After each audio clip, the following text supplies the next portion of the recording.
فأعوذ بالله من الشيطان الرجيم بسم الله الرحمن الرحيم قال الله تعالى في الكتاب الحكيم إذ قالت امرأة عمران رب إني نذرت لك ما في بطني محررا فتقبل مني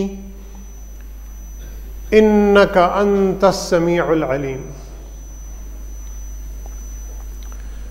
معزز سامعین،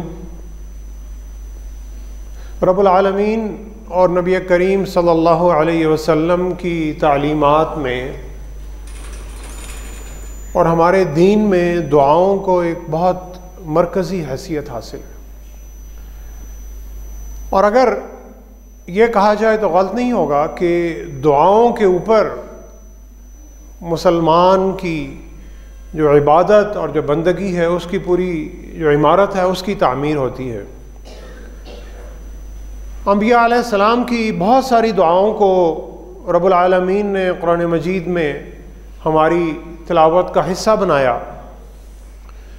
نبی کریم صلی اللہ علیہ وسلم کی تعلیمات میں بھی بہت ساری دعائیں ہیں، اور ان ساری دعاؤں کو کبھی بھی ایک خطبے میں کسی طرح بھی سمیٹا نہیں جا سکتا۔ اس پر تو کئی کتابیں اور بہت سارے صفحات لکھے جا سکتے ہیں، کئی گھنٹے ان پر بولا جا سکتا ہے۔ کچھ ماہ پہلے میں نے دعا اور قبولیت کے موضوع پر، کہ جس میں حضرت زکریا علیہ السلام کی دعا وَلَمْ أَكُمْ بِدُعَائِكَ رَبِّ شَقِيًّا، کہ اے میرے مالک، میں آپ سے مانگ کر کبھی بھی مایوس نہیں ہوا، یہ ایک خطبہ میں نے دیا تھا۔ آج کا جو خطبہ ہے اور وہ تھا دعا اور دعا کی مقبولیت، آج کا خطبہ دعا اور اس کے نتائج پر مشتمل ہے کہ دعاؤں کے رزلٹس کیا ہوتے ہیں، اور اس خطبے کا ماخذ حضرت مریم سلام علیہا کی دعاؤں سے منسلک ہے۔ کچھ ہم زندگی میں دعائیں کرتے ہیں تو دعاؤں کا نتیجہ رب العالمین ہمیں بڑی جلدی دے دیتے ہیں۔ کچھ دعائیں ہم کرتے ہیں لیکن ہمیں لگتا ہے کہ وہ دعائیں قبول نہیں ہوئیں، اور پھر ہم بار بار دعائیں کرتے ہیں، اور پھر شیطان ہمارے دماغ میں ایک مایوسی کا ایک جال بننا شروع کر دیتا ہے کہ دعا مانگنے کا تو فائدہ ہی کوئی نہیں، کیونکہ دعا تو تمہاری قبول ہی نہیں ہونی۔ اور پھر کبھی ہم سوچتے ہیں کہ کیا رب العالمین ہو سکتا ہے ہم سے ناراض ہوں، میری دعا کیوں نہیں پہنچ رہی، میری دعا قبول کیوں نہیں ہو رہی، میری دعا کا نتیجہ کیوں نہیں آ رہا۔ دعا کو ہم ایک پکار کے طور پر لیتے ہیں کہ ہم جیسے اللہ کے آگے ہاتھ پھیلا کر مانگ رہے ہیں۔ در حقیقت دعا کا جو مطلب ہے وہ مانگنا نہیں ہے، دعا ایک دعوت ہے، کہ جس طرح آپ کسی کو اپنے گھر پہ یا کھانے پہ بلاتے ہیں تو آپ کسی کو دعوت دیتے ہیں، تو دعا ایک دعوت ہے کہ جو اللہ کا بندہ اپنے رب کو دیتا بھی ہے اور اپنے رب سے لیتا بھی ہے۔ دعوت قرآن مجید میں یہ بھی ایک لفظ آیا کہ میں تمہیں بار بار بلاتا رہا، اور پھر حضرت نوح علیہ السلام کا کہ جو 950 سال اپنی قوم کو، یعنی اس عرصے میں جس عرصے میں کئی جنریشن جو ہیں وہ گزر گئی ہوں گی، 950 سال وہ اپنی قوم کو اللہ کے راستے کی طرف بلاتے رہے۔ قال رب انی دعوت قومی لیلا ونہارا، اے میرے رب، میں اپنی قوم کو دن اور رات آپ کے راستے کی طرف بلاتا رہا۔ اور ظاہر ہے کہ نوح علیہ السلام جو کہ اپنی قوم کے، اپنی عوام کے لیے دل سے اتنے مخلص تھے، اور وہ چاہتے تھے کہ یہ فلاح پا جائیں، یہ کامیاب ہو جائیں، دنیا کی بھی کامیابیاں سمیٹیں اور آخرت کی بھی کامیابیاں سمیٹیں، تو کیا حضرت نوح علیہ السلام نے اپنے بیٹے کے لیے اور اپنی بیوی کے لیے دعا نہیں کی ہوگی؟ ضرور کی ہوگی۔ قرآن مجید میں بھی حضرت نوح علیہ السلام کا بیٹا جب ڈوب رہا تھا تو انہوں نے اس کے لیے اس وقت بھی دعا کی، لیکن رب العالمین نے حضرت نوح علیہ السلام کی اس دعا کو شرف قبولیت نہیں بخشا۔ کیا نبی کریم صلی اللہ علیہ وسلم نے اپنے قریبی چچا حضرت ابو طالب کے لیے دعا نہیں کی ہوگی؟ نبی کریم صلی اللہ علیہ وسلم نے بہت دعائیں کی. نبی کریم صلی اللہ علیہ وسلم نے ابو لہب کے لیے بھی دعائیں کی. اللہ تعالیٰ نے ان کی اس دعاؤں کو شرف قبولیت نہیں عطا کیا. انک لا تہدی من احببت. رب العالمین قرآن میں کہتے ہیں کہ اے نبی صلی اللہ علیہ وسلم، آپ کے جو قریبی لوگ ہیں آپ ان کو ہدایت نہیں دے سکتے. ولیکن اللہ یہدی من یشاء. اللہ تعالیٰ جسے چاہتے ہیں اسے ہدایت دیتے ہیں. یعنی آپ دل سے کتنا بھی چاہتے ہوں کہ یہ میرے قریبی لوگ ہیں اور یہ ہدایت پر آ جائیں، یہ اس وقت تک ہدایت پر نہیں آئیں گے. یعنی آپ کی دعا اس وقت تک قبول نہیں ہوگی جب تک رب العالمین کی مرضی آپ کی دعا کے ساتھ شامل حال نہیں ہوگی. تو در حقیقت دعا مسلمان کی زندگی کا، اس کی عبادت کا سب سے مقبول عمل ہے. در حقیقت نماز کو دیکھیں تو نماز بھی پوری دعا ہی ہے، سورہ فاتحہ بھی دعا ہی ہے. تو یہی وہ عمل ہے کہ جو رب العالمین کو سب سے زیادہ پسند ہے. اس دعا کا نتیجہ آج مل جائے، کل مل جائے، آنے والے سالوں میں مل جائے، میری زندگی میں ملے نہ ملے، مجھے ملے نہ ملے لیکن میرے توسط سے کسی اور کو مل جائے، یا میرے اس دنیا سے رخصت ہونے کے بعد کسی کو مل جائے، یا قیامت کے دن مل جائے. کس دن مل جائے یہ رب العالمین ہی جانتے ہیں، یہ میں اور آپ نہیں جانتے.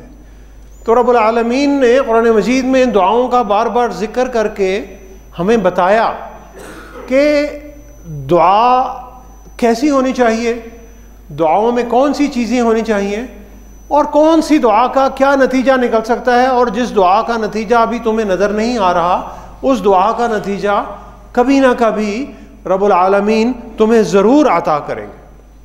حضرت موسیٰ علیہ السلام جب ننھے موسیٰ کو جو ہی پیدا ہوئے تو کچھ شاید گھنٹوں کا وہ ایک بیبی اور بچے تھے، تو انہیں اٹھا کے انہوں نے دریا میں ڈال دیا. اور ایک والدہ جو اپنے بالکل پیدا ہوئے ہوئے بچے کو اسی وقت اٹھا کے دریا میں ڈال رہی ہے، تو اس والدہ کی کیفیت کا آپ اندازہ کر سکتے ہیں. اور انہوں نے اپنے رب کے ہاں بہت دعا کی ہوگی، اور رب العالمین نے ان کی اس دعا کو صرف چند گھنٹوں میں قبول فرما لی. اور موسیٰ علیہ السلام دوبارہ اپنی والدہ کے پاس، یعنی انہیں بھوک لگنے کا جو سائیکل تھا وہ شاید ختم ہی ہوا ہوگا، تو موسیٰ علیہ السلام دوبارہ اپنی والدہ کے پاس چلے جاتے ہیں اور ان کی والدہ کی دعا جو ہے وہ قبول ہو جاتی ہے. حضرت یوسف علیہ السلام جب گم ہوتے ہیں تو حضرت یعقوب علیہ السلام بہت دعائیں کرتے ہیں، اور اتنی دعائیں کرتے ہیں، اتنا غم کرتے ہیں کہ قرآن مجید میں اللہ نے کہا وَابْيَضَّتْ عَيْنَاهُ مِنَ الْحُزْنِ فَهُوَ كَظِيمٌ، کہ رو رو کر ان کی آنکھوں کی بینائی چلی جاتی. یعنی والد اپنی بیٹے کی جدائی میں اتنا غمگین ہے اور اتنا رو رہے ہیں کہ ان کی آنکھوں کی بینائی چلی جاتی ہے. اور لیکن ان کی دعا جو ہے وہ شاید کئی سال بعد، 15 سے 20 سال کے بعد ان کی دعا قبول ہو رہی ہے. تو ہو سکتا ہے کہ اللہ تعالیٰ آپ کو کسی تکلیف سے گزار رہے ہیں، اور اس تکلیف سے گزار کر آپ کے خاندان والوں کا، یا آپ کے قبیلے کے لوگوں کا، یا آپ کے معاشرے کے لوگوں کا، یا قوم کے لوگوں کا اس تکلیف سے کوئی نہ کوئی بھلائی ہونی ہے آپ کی زندگی میں یا آپ کی وفات کے بعد. اگر حضرت یوسف علیہ السلام قتل یا اغوا کی نیت سے گھر سے نکالے نہ جاتے کہ جس طرح ان کے بھائیوں نے انہیں دھوکہ دے کے وہاں سے نکالا، اور آپ کنویں میں نہ گرتے، کنویں میں نہ ڈالے جاتے، کنویں سے اگر نہ نکالے جاتے تو غلام کی حیثیت سے مصر کے بازار میں حضرت یوسف علیہ السلام نہ بکتے، اور اگر وہاں نہ بک رہے ہوتے تو وہ مصر کے بادشاہ کے گھر کبھی نہ پہنچتے.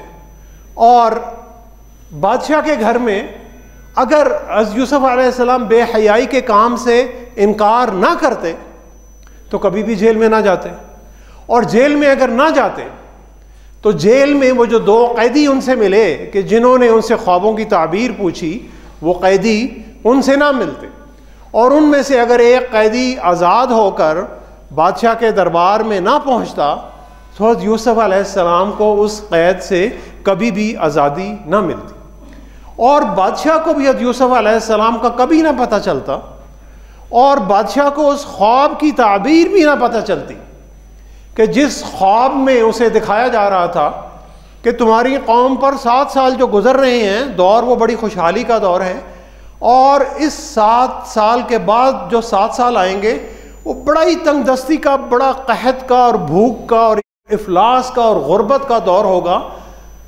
تو بادشاہ اور وہ قوم کبھی بھی ان 7 سالوں کی تیاری نہ کرتی، اور اگر وہ ان 7 سالوں کی تیاری نہ کرتی تو ہزاروں اور لاکھوں بچے اور نوجوان اور مرد جو ہیں اس قحط اور بھوک کا شکار ہو کر مر جاتے اور اس دنیا سے رخصت ہو جاتے۔ تو رب العالمین کا ڈیزائن یہ تھا کہ ایک بچے کو چند سالوں کے لیے تکلیف میں ڈالا گیا، اور اس تکلیف کے نتیجے میں لاکھوں بچوں کی جانیں بچا لی گئی۔ یہ رب العالمین کا ڈیزائن تھا، اور یہ حضرت یعقوب علیہ السلام کی دعا تھی کہ جس دعا کے ہونے کے باوجود ان کا پیارا بیٹا ایک بہت تکلیف سے گزرتا ہے، لیکن اس تکلیف سے جب وہ نکلتا ہے تو نہ صرف وہ خود فتح یاب اور کامیاب ہوتا ہے، بلکہ وہ لاکھوں بندوں کی جان بچانے کا باعث بن جاتا ہے۔ اب سامعین گرامی، ہم آتے ہیں مریم سلام علیہا کی دعا کی طرف کہ جو رب العالمین نے سورہ آل عمران میں اسے قلم بند کیا۔ اذ قالت امرأۃ عمران رب انی نظرت لک ما فی بطنی محررا فتقبل منی انک انت السمیع العلیم، کہ اس وقت کو یاد کرے کہ جب عمران کی خاتون نے اپنے رب سے کہا کہ اے میرے رب، میں نے آپ سے نظر مانی ہے، میں نے آپ سے منت مانی ہے کہ جو بھی میری اولاد ہوگی اس اولاد کو میں اللہ، اے میرے رب، میں آپ کی نظر کر دوں گی، آپ کے حوالے کر دوں گی، آپ اسے قبول فرمائیے۔ فتقبل منی انک انت السمیع العلیم، آپ سب باتوں کے سننے والے اور آپ سب باتوں کا علم رکھنے والے ہیں۔ فلما وضعتها قالت رب انی وضعتها انثى، جب حضرت مریم سلام علیہا کی والدہ جب اس پیدائش کے مرحلے سے گزرتی ہیں تو جب پیدائش ہوتی ہے تو ایک بیٹی کی پیدائش ہوتی ہے، تو ان کی والدہ کہتی ہیں فلما وضعتها قالت رب انی وضعتها انثى، کہ اے میرے رب، شاید وہ توقع رکھتی تھیں یا اللہ تعالیٰ ہمیں بتانا چاہ رہے ہیں کہ بیٹے اور بیٹی کی پیدائش میں کیا فرق ہے۔ تو ان کی والدہ کہتی ہیں کہ اے میرے رب، یہ تو میرے ہاں ایک بیٹی پیدا ہو گئی ہے، وَلَيْسَ الذَّكَرُ كَالْأُنثَىٰ، لیکن یہ بچی، یہ بیٹی ایک خاص بیٹی ہے، کوئی بھی بیٹا اس کے مقابل نہیں آ سکتا۔ وَلَيْسَ الذَّكَرُ كَالْأُنثَىٰ وَإِنِّي سَمَّيْتُهَا مریم، اور میں نے اس کا نام رکھا ہے مریم۔ وَإِنِّي أُعِيذُهَا بِكَ وَذُرِّيَّتَهَا مِنَ الشَّيْطَانِ الرَّجِيمِ، اور یہ بیٹی اور اس کی اولاد کو میں شیطان مردود سے بچانے کے لیے، اے میرے رب، میں آپ کی پناہ میں دے رہی ہوں، آپ کے حوالے کر رہی ہوں۔ تو سامعین گرامی، وہ لوگ جو آج کے دور میں والد بننے یا والدہ بننے جا رہے ہیں اور بیٹا رکھنے کی توقع رکھتے ہیں، اور جب انہیں بیٹی ملتی ہے تو وہ مایوس ہوتے ہیں، اور ابھی بھی اس وطن عزیز میں یہ بھی رواج پایا جاتا ہے کہ وہ بڑی مشکل سے لوگوں کو بتاتے ہیں کہ میرے ہاں بیٹی کی پیدائش ہوئی ہے، تو وہ یاد رکھیں کہ رب العالمین نے کسی بیٹے کی ولادت کو اتنی عزت نہیں بخشی جتنے رب العالمین نے مریم سلام علیہا کی ولادت کو عزت بخشی۔ وَلَيْسَ الذَّكَرُ كَالْأُنثَىٰ، یعنی کوئی لڑکا اس لڑکی جیسا نہیں ہے، کوئی بیٹا اس بیٹی جیسا نہیں ہے۔ اور آج کل کچھ لوگ یہ بھی کہتے ہیں کہ یہ جو میری بیٹی ہے یہ بیٹوں جیسی ہے۔ کیوں؟ در حقیقت لاشعوری طور پر ہمارے معاشرے میں بیٹیوں کو کمزور سمجھا جاتا ہے، لیکن رب العالمین نے کہا کہ یہ بیٹی ہے جس کے مقابل کوئی بیٹا نہیں آ سکتا، دنیا کا کوئی بیٹا اس کے مقابل نہیں آ سکتا۔ نبی کریم صلی اللہ علیہ وسلم نے جب اسلام کی دعوت دینا شروع کی تو مکہ کے مشرکین بیٹی کے پیدا ہونے سے بہت غمگین اور پریشان ہوتے تھے، اور بیٹیوں کو زندہ درگور کر دیا جاتا تھا۔ وَإِذَا بُشِّرَ أَحَدُهُم بِالْأُنثىٰ، جب انہیں خوشخبری سنائی جاتی ہے، اللہ تعالیٰ کہہ رہے ہیں بیٹی کی، ظَلَّ وَجْهُهُ مُسْوَدًّا وَهُوَ كَظِيمٌ، تو ان کا منہ جو ہے وہ غصے سے اور افسوس سے کالا ہو جاتا ہے، سیاہ ہو جاتا ہے، اور وہ بہت ہی غمگین اور پریشان ہو جاتے ہیں، اور وہ منہ چھپاتا پھرتا ہے۔ تو سامعین گرامی، رب العالمین نے یہاں پر بیٹی کو عزت بخشی اور خوشخبری دی، اور وہ شخص، وہ اللہ کا بندہ جو بیٹی کی پیدائش پر ناراض ہو رہا ہے یا افسوس کا اظہار کر رہا ہے یا بیٹے کی خواہش کر رہا ہے، وہ اللہ تعالیٰ کی آیات کی بے حرمتی کر رہا ہے۔ فَتَقَبَّلَهَا رَبُّهَا بِقَبُولٍ حَسَنٍ، تو اللہ تعالیٰ نے اس لڑکی، اس بیٹی، اس مریم سلام علیہا کو قبول فرما لیا، اور بہترین طریقے سے وَأَنبَتَهَا نَبَاتًا حَسَنًا، اور اسے بہت ہی بہترین طریقے سے اپنی تربیت میں لے لیا رب العالمین نے۔ وَكَفَّلَهَا زَكَرِيَّا، اور اس زکریہ علیہ السلام کو، چونکہ خود ایک بہت بڑے برگزیدہ نبی اور پیغمبر تھے، انہیں ان کا کفیل بنا دیا، اور حضرت زکریہ علیہ السلام حضرت مریم سلام علیہا کی پرورش کرتے تھے۔ كُلَّمَا دَخَلَ عَلَيْهَا زَكَرِيَّا الْمِحْرَابَ وَجَدَ عِندَهَا رِزْقًا، جب زکریہ علیہ السلام محراب میں جاتے مریم سلام علیہا کے پاس، تو طرح طرح کی کھانے کی چیزیں اور بے موسم کے پھل، اور وہ پھل اور میوے کے جو اس علاقے میں ہوتے ہی نہیں تھے، حضرت مریم سلام علیہا کے سامنے موجود ہوتے تھے۔ تو حضرت زکریہ علیہ السلام بڑے پریشان ہوتے تھے، وہ کہتے تھے قال یا مریم انا لکی ھذا، کہ اے مریم یہ کہاں سے آئے ہیں؟ تو مریم سلام علیہا کہتی ہیں قالت ہوا من عند اللہ، یہ تو رب العالمین نے مجھے بھیجے ہیں۔ ان اللہ یرزق من یشاء بغیر حساب، اللہ تعالیٰ جسے چاہتے ہیں بغیر حساب کتاب کے، بغیر گنے اللہ تعالیٰ اسے رزق عطا کرتے ہیں۔ یعنی ذرا تصور میں لائیے کہ مریم سلام علیہا کی دعا اتنی جلدی قبول ہو رہی ہے کہ انہیں کھانے کی چیزیں بھی رب العالمین بھیجتے جا رہے ہیں، فرشتوں کے ہاتھوں ان کی کھانے کی چیزیں رب العالمین بھیجتے جا رہے ہیں۔ یہاں پر ایک طرف قبولیت کا یہ عالم ہے کہ ہر کچھ منٹ بعد مریم سلام علیہا کی دعا قبول ہوتی جا رہی ہے، اور دوسری طرف جب فرشتہ انہیں آ کر بتاتا ہے کہ اے مریم اللہ تعالیٰ آپ کو ایک بیٹا عطا کریں گے، تو وہ پریشان ہو جاتی ہیں، غمگین ہوتی ہیں، اور وہ کہتی ہیں یہ کس طرح ممکن ہے؟ لم یمسسنی بشر، میں تو کسی کی نکاح میں نہیں ہوں، مجھے تو کسی مرد نے چھوا ہی نہیں ہے۔ اور پھر وہ اسی پریشانی اور خوف سے دور جا کر جنگل میں چھپ جاتی ہیں اور کہتی ہیں قالت یا لیتنی مت قبل ھذا وکنت نسیا منسیا، یعنی وہ اپنی عزت بچانے کی خاطر اتنی پریشان اور اتنی غمگین ہوتی ہیں، اتنی افسردہ ہوتی ہیں، اور اللہ کے حضور دعا کرتی ہیں کاش اے میرے رب مجھے اس سے بہتر تھا کہ میں تو مر ہی جاتی، مجھے تو موت ہی آ جاتی، وَكُنْتُ نَسْيًا مَنْسِيًّا، اور میں ایسی ہوتی کہ لوگ مجھے بھول ہی جاتے، یعنی جیسے میں لوگوں کے دماغوں میں موجود ہی نہیں ہوتی، ایگزسٹ ہی نہیں کرتی، اور لوگ میرا ذکر ہی نہیں کرتے اور میں بھول ہی جاتی، کیونکہ مریم سلام علیہا کو اپنی عزت اپنی جان سے بھی زیادہ پیاری تھی، اور وہ تصور میں سوچتی تھی کہ میں تو ایک بہت ہی نیک گھرانے کی بیٹی ہوں، اور جب میں اس بیٹے کو لے کر جاؤں گی تو میری قوم کے لوگ جو ہیں وہ مجھے کیا کہیں گے؟ تو حضرت مریم سلام علیہا نے دعا کی اپنے مرنے کی اور لوگوں کے ذہنوں سے مٹ جانے کی۔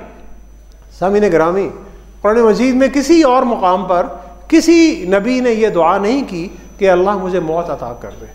نبی رحمت صلی اللہ علیہ وسلم نے فرمایا تم میں سے کوئی بھی شخص اپنی موت کی تمنا کسی تکلیف کی وجہ سے اپنی موت کی تمنا بالکل نہیں کرے۔ نبی کریم صلی اللہ علیہ وسلم نے موت کی تمنا کرنے سے منع فرمایا، اور مریم سلام علیہا موت کی تمنا کر رہی ہیں، موت کی دعا کر رہی ہیں اللہ کے حضور، اور لوگوں کے ذہنوں سے مٹ جانے کی دعا کر رہی ہیں، لیکن اللہ تعالیٰ ان کی اس دعا کو قبول نہیں فرما رہے۔ اللہ تعالیٰ انہیں ایک آزمائش سے اور ایک بہت ہی سخت تکلیف جو کہ شاید ان کے جانی نقصان سے زیادہ تھی اس سے گزار رہے. کیوں گزار رہے؟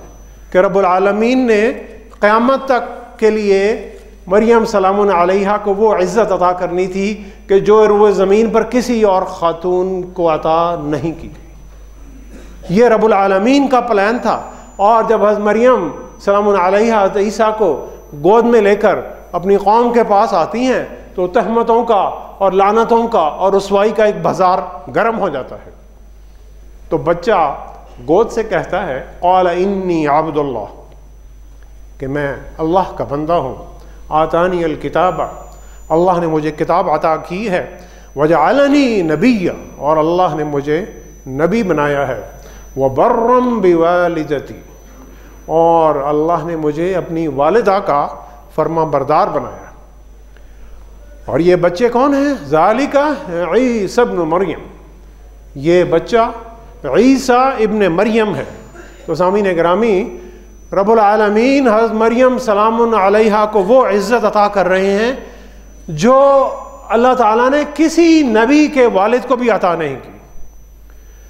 پورے قرآن مجید میں اللہ تعالیٰ نے کسی نبی کے نام کے ساتھ ان کے والد کو عزت نہیں بخشی. پیارے نبی کریم صلی اللہ علیہ وسلم کے نام کے ساتھ ان کے والد کا نام رب العالمین نے نہیں لیا. محمد ابن عبداللہ کا نام قرآن مجید میں نہیں آیا.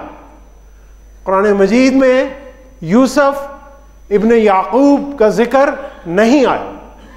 یعقوب کا ذکر آتا ہے والد کا، حضرت یوسف کا ذکر آتا ہے، لیکن یوسف ابن یعقوب کا اللہ نے نام نہیں لیا. قرآن مجید میں یعقوب ابن اسحاق کا اللہ نے نام نہیں لیا. یعقوب کا نام آتا ہے، ان کے والد اسحاق کا نام آتا ہے، لیکن اللہ نے یعقوب ابن اسحاق کا نام نہیں لیا. قرآن مجید میں اللہ تعالیٰ نے اسحاق ابن ابراہیم کا نام نہیں لیا. قرآن مجید میں اللہ تعالیٰ نے اسماعیل ابن ابراہیم کا نام نہیں لیا. لیکن قرآن مجید میں اللہ تعالیٰ نے جہاں پر حضرت عیسیٰ علیہ السلام کا ذکر کیا، عیسی ابن مریم، عیسی ابن مریم، عیسی ابن مریم، اللہ تعالیٰ نے مریم سلام علیہا کو وہ عزت بخشی اپنے کلام مجید اور اپنے کلام پاک میں کسی دنیا کی خاتون کو عطا نہیں کی گئی. اور پھر ہم تو کہتے ہیں کہ جو اولاد ہے وہ والد کے نام سے منسوب ہوتی ہے. اللہ تعالیٰ نے ان ساری روایتوں کو بھی توڑا، ان بتوں کو بھی پاش کیا، اور اللہ تعالیٰ نے حضرت عیسیٰ علیہ السلام کے نام کو اپنی والدہ کے نام کے ساتھ منسوب کیا. عیسی ابن مریم، یعنی بیٹے کے نام کو والدہ کے نام کے ساتھ منسوب کر کے رب العالمین نے ایک نئی روایت قائم کی. تو سامعین گرامی، ہم جس بھی پریشانی سے اور جس بھی تکلیف سے گزر رہے ہیں، وہی پریشانی، وہی تکلیف میرے اپنے لیے بھی، میرے گھر والوں کے لیے بھی کچھ ہی عرصے بعد یا میرے اس دنیا سے جانے کے بعد کسی بہت بڑے صدقہ جاریہ کا باعث بن سکتی ہے. کیونکہ جب بھی کسی عزت دار خاتون پر کوئی تہمت لگتی ہے اور وہ تمنا کرتی ہے کہ کاش میں مر ہی جاتی، کہ کاش میں اس دنیا میں موجود ہی نہ ہوتی اور لوگ میرا نام یاد ہی نہ رکھتے، تو اس خاتون کو کہ جس پر تہمت لگی ہے، اسے مریم سلام علیہا کے قصہ سن کر اسے سکون ملتا ہے، اور مریم سلام علیہا کا درجہ بلند ہوتا چلا جاتا ہے کہ وہ اس دنیا کی عزت دار خواتین کے لیے ایک بہت بڑے ایک جذبے کا اور ایک متاثر کن رول ادا کرنے کا باعث بن رہی ہیں. سامعین گرامی، اور یہاں پر اللہ تعالیٰ یہ بھی بتانا چاہ رہے ہیں کہ لوگ کچھ بھی کہتے رہیں، کچھ بھی کہتے رہیں، تم نے نیکی کے راستے پر چلنا ہی چلنا ہے، تم نے اچھا کام کرنا ہی کرنا ہے، تم نے اپنے رب سے جو کنیکشن ہے اسے جوڑ کے ہی رکھنا ہے. کیونکہ سامعین گرامی، ہماری دعائیں ہی ہمارا رب سے کنیکشن ہے. ہم رب کو دعوت دے رہے ہیں، رب ہمیں دعوت دے رہے ہیں. کچھ دعائیں فوری قبول ہو جائیں گی، کچھ دعائیں دیر سے قبول ہوں گی، کچھ دعائیں بہت دیر سے قبول ہوں گی، کچھ دعائیں ہمارے اس دنیا سے رخصت ہونے کے بعد قبول ہوں گی، کچھ دعائیں ہماری روز قیامت قبول ہوں گی، اور ہو سکتا ہے کچھ دعائیں قبول نہ ہوں، لیکن ہر دعا مانگنے کا اپنا اجر ہے۔ پیارے نبی صلی اللہ علیہ وسلم نے فرمایا کہ الدعاء مخ العبادہ، عبادت کا جو مغز ہے، جو روح ہے، وہ دعا ہے، کیونکہ دعا بندے کو اپنے رب سے ایک ڈائریکٹ ملا رہی ہے، اس کا ایک ایسا رابطہ بنا رہی ہے جس کے درمیان میں کوئی وسیلہ نہیں ہے، کوئی ریفرنس نہیں ہے، اور اس رابطے میں جتنی مخلصی ہوگی، جتنی عاجزی ہوگی، جتنی پیاس ہوگی اور جتنی تڑپ ہوگی، تو رب العالمین ان دعاؤں کو اتنا ہی شرف قبولیت عطا کریں گے۔ اور دعاؤں کی قبولیت کے نبی کریم صلی اللہ علیہ وسلم نے کئی طریقے بتائے۔ ایک آسان سا طریقہ میں آپ کے ساتھ چھوڑنا چاہتا ہوں، بہت ہی آسان، بہت ہی پیارا طریقہ ہے، اور وہ طریقہ یہ ہے کہ دوسروں کے ساتھ نیکی کریں، دوسروں کے ساتھ بھلائی کریں، تاکہ دوسرے ہمارے لیے دعا کریں۔ دوسروں کے ساتھ نیکی کیجیے، دوسروں کے ساتھ بھلائی کریں، تاکہ دوسرے ہمارے لیے دعا کریں، کیونکہ پیارے نبی صلی اللہ علیہ وسلم نے فرمایا کہ مسلمان کی اپنے بہن یا بھائی کے لیے دعا اس کی غیر موجودگی میں ضرور قبول ہوتی ہے۔ ایسی دعا پر پیارے نبی صلی اللہ علیہ وسلم نے فرمایا کہ ایسی دعا پر فرشتے آمین کہتے ہیں، اور یہ کہتے ہیں کہ تمہارے لیے بھی ایسا ہو۔ جو میں دعا اپنے کسی بھائی یا بہن کے لیے اس کی غیر موجودگی میں کر رہا ہوں، مخلصی سے کر رہا ہوں، ایسی دعا پر فرشتے آمین کر رہے ہیں، اور جتنی نعمتیں میں اپنے بھائی یا بہن کے لیے طلب کر رہا ہوں، فرشتے کہہ رہے ہیں کہ اللہ تعالیٰ تمہیں بھی اتنی ہی نعمتیں عطا کرے۔ تو سامعین گرامی، اس سے شاید آسان طریقہ دعاؤں کی مقبولیت کا کوئی نہیں ہے۔ دوسروں کے ساتھ نیکی کریں تاکہ دوسرے تمہارے لیے دعا کریں اور ان دعاؤں پر فرشتے آمین کہیں۔ دوسروں کے ساتھ نیکی کریں تاکہ دوسرے تمہارے لیے دعا کریں اور ان دعاؤں پر فرشتے آمین کریں۔ دوسروں کے لیے دعا کریں تاکہ فرشتے تمہارے لیے دعا کریں۔ اس سے آسان اور اس سے بہتر طریقہ شاید دعا کا کوئی اور نہ ہو۔ مبارک صدیقی کے کلام کے ساتھ میں اپنی گفتگو کا اختتام کرتا ہوں۔ سجا کے آنکھوں میں خواب رکھنا، سجا کے آنکھوں میں خواب رکھنا، وفا کے رشتے گلاب رکھنا۔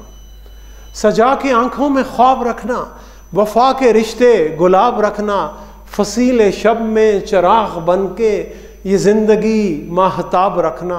ہزار باتیں بنانے دینا، ہزار دل کو دکھانے دینا۔ ہزار باتیں بنانے دینا، ہزار دل کو دکھانے دینا۔ بھلا کے ساری اذیتوں کو اٹھا کے کانٹے گلاب رکھنا۔ قدم قدم پر دعائیں کرنا، قدم قدم پر دعائیں لینا، قدم قدم پر دعائیں کرنا، قدم قدم پر دعائیں لینا۔ دعائیں لینا ہے خوش نصیبی، اسی کو اپنا نصاب رکھنا۔ دعائیں لینا ہے خوش نصیبی، اسی کو اپنا نصاب رکھنا۔ کبھی زمانے سے چھپ چھپا کے اندھیری شب میں دیا بجھا کے، کبھی زمانے سے چھپ چھپا کے اندھیری شب میں دیا بجھا کے، ہتھیلیوں کو دیا دعا کا تو آنکھ اپنی چناب رکھنا۔ نبی کریم صلی اللہ علیہ وسلم نے فرمایا کہ جب بندہ مومن کی رب کے حضور دعا کر رہا ہے اور اس کی دعا میں جب آنسو نکلتے ہیں تو رب العالمین ان دعاؤں کو ضرور شرف قبولیت عطا فرماتے ہیں۔ سامعین گرامی، دعا کریں کہ اللہ تعالی ہمیں بیٹوں اور بیٹیوں کی پیدائش پر ایک ہی طرح کی خوشی منانے کی توفیق عطا فرمائے۔